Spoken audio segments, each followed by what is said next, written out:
Welcome to Stay Focused, Focus Real Estate's weekly video series. And we have the great honor of being here at the MSPCA Boston, Mass Society for Prevention of Cruelty to Animals, with Anna Rafferty Arnold. Yes. Did I say that right? That's right. Okay, thanks. And welcome. And your position is what again, Anna? I'm the Associate Director of our Boston Adoption Center.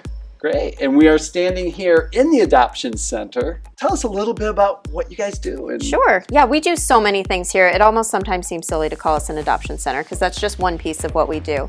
But that is a big piece. Among our 3 shelters, we take in about 7,000 animals a year.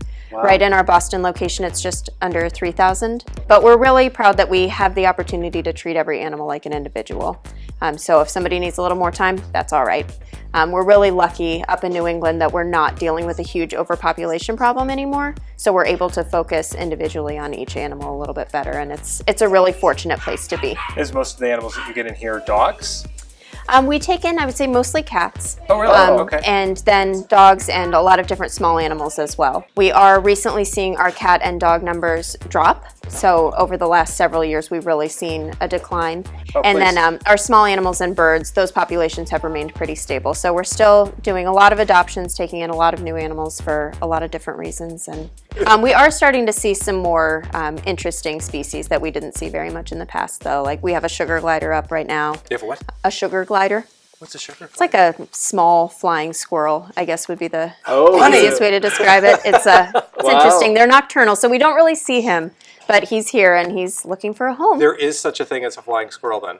There is, Okay. yes. So what is it you'd like the community to know, or what do you guys need from the community? Sure. We just want the community to know we're a part of your community and we want you to come in as often as you'd like.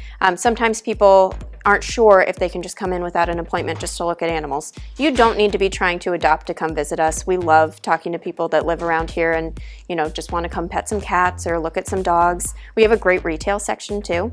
So even if you're allergic to animals or just not into it, but you still want to support us, there are many ways to do that. We have new clothes coming out all the time. But there's always a steady supply of different pet supplies, clothes, stuff like that. So, we just love having people come in and treat us like we're part of the community. Well, we have often stopped by just to drop off old blankets and towels and pillows and stuff like that. We love as that. a donation. Yeah. That's fantastic. So what are too. some of the things you need here in the shelter? Sure. Well, there are things that we pretty much always need, like laundry is always in demand. We use things like newspapers for our small animal cages. Toys are appreciated. Really good treats for the dogs are always in demand, especially hot dogs and string cheese. Those are like the best training tools of all time. Yeah. And our dogs love them. So especially when we have a lot of dogs like right now, we'll go through those a little bit faster and we can't store them as long. So we love it when people bring in things like that. Okay. Bring in your hot dogs and string cheese. Exactly. So for training, so you're training animals as well? Yes, definitely. So we include training packages with a lot of our adoption packages for dogs, and we are also actively training them the whole time they're here. Whether that's just on walks that we have treat pouches with us and we're always working with them, or there are also classes a few times a week that our volunteers take dogs to, and they work with our trainers that also work with the public, and they work on basic things like sit and down and recall, trade, all different kinds of stuff. That's great. Yeah. And the MSPCA offers training where people who have dogs can register in classes and exactly. and take their dogs' pets through training classes. I don't think we can go over everything that the MSPCA does. Sure. Unless you guys want to be here for a half an hour. I have all day. I have nothing else. I don't do much. It's fine. Cleared your schedule today. Exactly. Yeah. If you want to talk a little bit about training, we do have a really exciting variety of classes, though. In addition to regular obedience, there's nose work. There's rally obedience, agility, all different kinds of cool stuff, some of which I'd never heard of before I came here. So all this is on your website, I think. It's all on our website. Which is what? What's your website where they can find, our viewers can find you? Yeah, it's just mspca.org. And then there's a whole variety of things, our hospital, training, all different kinds of stuff. And you've been, from what I understand, pretty successful at that. It's going really, Made really a well. really big impact in the Northeast.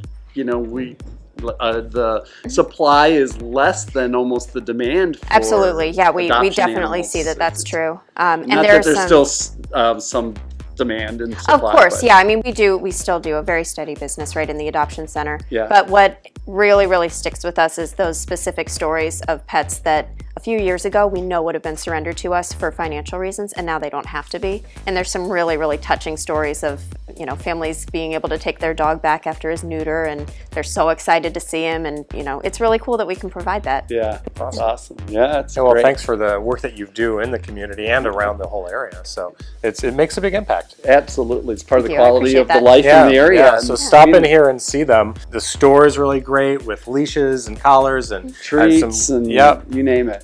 even cat scratchers. Even cat scratchers. Yeah, Yeah. we have plenty of stuff for cats too. Awesome, awesome. I know you also do events, and I think We do also do some events. and yes. that's on your website as well. Yep, we post everything on our website, and we also put everything on our Instagram, especially the things that we want people to be really aware of. Oh, so so we like can our fun follow you on events and Instagram. things What's like your that. Instagram It's at handle? MSPCA Boston.